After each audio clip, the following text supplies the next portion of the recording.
Hello, my name is Juliana, and the article I chose to talk about today is Paul Randolph's Post-Traumatic Stress. Like the name of the article suggests, Randolph is informing the reader about post-traumatic stress disorder.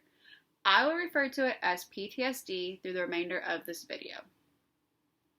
PTSD is a clinical term that psychologists developed and put in the DSM, which is their diagnostic manual.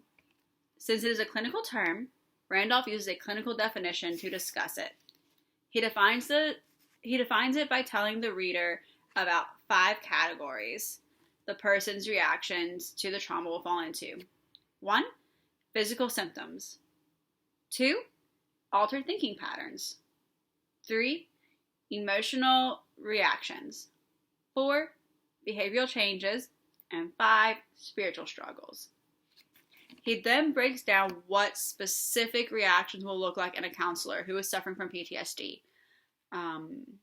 He gave more examples, but some of them are the counselee will be weak and dizzy and have chest pain, be nauseous, they'll be forgetful.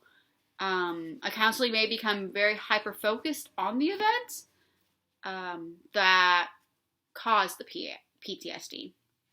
The counselee will feel anxious and angry. They will be scared, and they might dissociate, which is also known as going numb. They will question God and what they know about Him. They'll ask questions such as, if He is good, then why did this evil thing happen to me? If He is sovereign, then He knew this would happen. Why me? Why not stop it? Some people who will experience PTSD are war veterans and law officers, rape victims, and people who have lived through a natural disaster.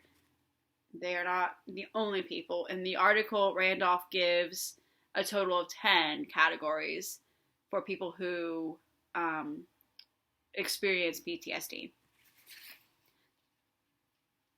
Not everyone who has a traumatic event will get PTSD, but everyone who has PTSD has experienced a traumatic event in their past.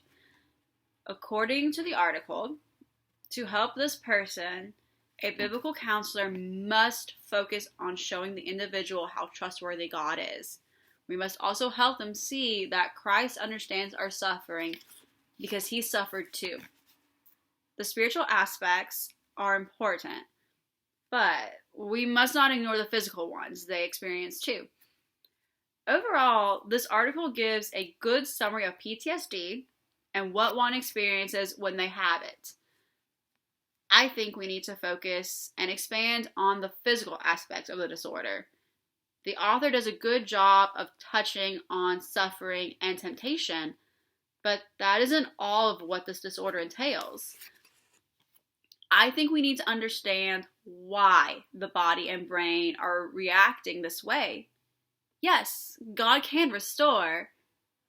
He also created the body and the mind to protect themselves in the way they do with PTSD. For this reason, there should be just as much focus on the physical as well as the spiritual. It doesn't help to fix one without the other. What good is a verse on anxiety and trusting God when the body is irrationally reacting to a long-subdued threat?